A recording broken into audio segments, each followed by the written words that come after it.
win one of those two and lose one in the middle. Go 10-2, be the 9 or 10 seed, because you're not going to get this schedule every year. Hello, everyone, and welcome into the TexAgs Rewind presented by Specs outside of the Rollo Insurance Studio. David Nuno here on a Monday morning with the new crop of interns. Everybody say your name quickly and say hi. Hi, I'm Jackson. Hi, I'm Colby. Hi, I'm Mason. Hi, I'm Jonathan. Hi, I'm Abby. Okay. On the screen, I see him here, but I hear him here. It's really weird. All right, so today on the show, we had a good time. Mason, what was your favorite part of the show? You got to talk into the mic, though. I really enjoyed Brandon Leone and him talking about what groups he was watching. Favorite part? I liked when OB said that we're going to beat Notre Dame. I like that. We also had Pete Fiutak on the show. We had, what else? 24 players in 24 days. Number 5, Bryce Anderson. It is the Rewind. Check it. Bryce Anderson, look, I've been high on this guy from the day he got here. And what I really love about what's going on with Bryce Anderson is he's playing safety. You know, here's a guy that's been position he was born to play. They had him at nickel. I get it. He's a physical guy. He can go up and challenge running backs, do all those things closer to the line of scrimmage. But, man, this guy was meant to play safety, and I just think he's just going to break out this year. You're going to see him at his best. You know, he was playing safety when he had that interception against Alabama last year. Yep. Look, we expect him to break out, and he's been great. Right? He's been really good, right? So he's going to take his game to another level based on it being his third year, based on, I think, the coaching, and also just using him in the right position. Playing the position he was meant to play. It's kind of like how, you know, we're higher on Chase Basantes this year because he's going to be playing guard where he's supposed to play and not tackle. Well, Bryce Anderson, he has such speed. You know, he's a quarterback in high school. So he has speed, he's athletic, he's got good hand-eye, all those things. And I think Bryce Anderson is a reason to look at A&M and think, okay, more interceptions this year because he can make them. Yeah. You know when's the last time A&M had anybody with more than 2 interceptions in a year? Like 2016? It's like 2016. Yeah. And I think it was a safety. I think it was either Donovan Wilson or Guess what? Monty Watts. Guess what? They're going to have 2 interceptions. I don't know if one person, but they're going to have 2 against Notre Dame. I'm telling you right now. They might with the pass rush that they can get. You know, they've had the pass rush and wasn't able to capitalize on that pass rush by making plays in the secondary. Right. And I think you'll see more of that, and I think Bryce Anderson will be a big factor in that. So here's a couple notes from so Mason in the back put together some notes. Transitioning to free safety full-time, Coach Elko said, Bryce is a safety. We recruited him to play safety. I don't think he's a nickel. There you go. There you go, right? Like, I mean, he doesn't think of him as a... Now, did he have to in that scenario? You know, but now they don't feel like he has to. Pete Nakos of On3 has predicting the top 10 most watched college football games of the season. At number 1, he's got Michigan versus Ohio State. Okay. The most watched game in college football for 3 years running. So apparently, okay. Number 2, Georgia at Bama. Yeah. Okay. No problem with that. Number 3, Texas at Michigan.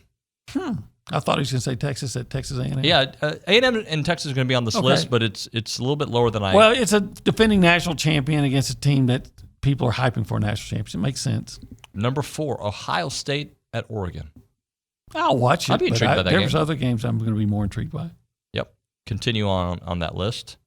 Number 5, Notre Dame at Texas A&M. Well, anytime Notre Dame's involved, then it's probably the best team Notre Dame's going to face is the first one. Yeah. I would take A&M over USC. Oklahoma versus Texas is number 6. This matchup brought in $7.87 million viewers a year ago. Yeah, I can see that. Number 7, Texas at Texas A&M. This game, to me, could be number 1. It could be. If both teams have the seasons, if Texas has the season people expect, and if A&M can do what we hope. Mm-hmm. Yeah. If what if they were both undefeated going into that game? Oh my gosh, it'd be the biggest game ever in the history of games. I always say just hire extra security and station people in the security in the stands, and it's going to be nasty. That would be awesome. I would love to see that. Obviously, actually, I'd rather see A&M being 11-0 and Texas 0-11. But let's be realistic. I would watch that game. I would love to watch that game all day. You got to take advantage of this 1 year. You don't get Georgia. You don't get Ole Miss. You don't get Alabama. You don't get, Oklahoma? I think Tennessee. I think I got those right. Mm-hmm. And who are your two biggest games? You get Notre Dame at home to start the season. And then Texas at the very end. Those are two college football playoff teams that are coming up, and they're both at home. If you split between those two somehow, and in the middle there, what's your big, most dangerous game? LSU is at home at Auburn. Missouri. I mean, every game in between those two, you're going to say, they should beat Arkansas. They should win at Florida. There's not a game on the schedule other than the two bookends that you're saying A&M has a shot of, being an underdog. You wouldn't be shocked if Notre Dame wins. No one would be shocked if Texas wins. But win one of those two and lose one in the middle. Go 10-2, be the 9th or 10 seed, because you're not going to get this schedule every year.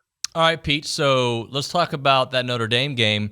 All the things I'm reading about, they're having some real questions about offensive line, and not just because of injuries, but because of the guys that they may trot out there don't have that much experience. Now, think about the A&M defensive line and how that can affect that first game. So I'm picking A&M. It's because they lose Charles Jagasaw, left tackle, who was, the next NFL guy in the Joe Alt mode. But Notre Dame's been a factory. I mean, they've been really strong at getting good enough offensive line recruits who not only show up, but they play, they fit. They're not just guys who just, let's take a flyer on this guy. They get big time talents there. So it'll be good, but this is not the defensive line you want to face week one when you're trying to figure it all out. I would be shocked if this isn't a defensive fight. I mean, the Notre Dame defense is fantastic. I mean, their D is going to be one of the top 10 in the country this year. Their back seven is amazing. Their secondary is awesome. But like you said, this is going to be a program with a new offensive coordinator. They're going to try to be a little more explosive, a little more down the field. They've got the receivers. They got the quarterback in Riley Leonard. But you got to keep everyone clean. And against this defensive front, that's going to be a problem. If I were to tell you that the O-line is going to get a end-of-season grade of a B, not a B+, not a B-, a B, okay? And I tell you the wide receiver group is going to get a B when it's all said and done, what does that mean for what kind of offensive numbers, what the offense looks like, in your opinion? Man, I think it shows a top 25 offense. Personally, I think if they truly grade out at a B, and 83 to 85% of the time, they're executing all five of them at a high level. And if you include the tight ends in there, if you want to lump them in, if we're in 12 personnel or 21, I think that would go and provide who I think is the best player on our football team, Connor Wigman. I think that would provide him the ability and the protection to be Connor.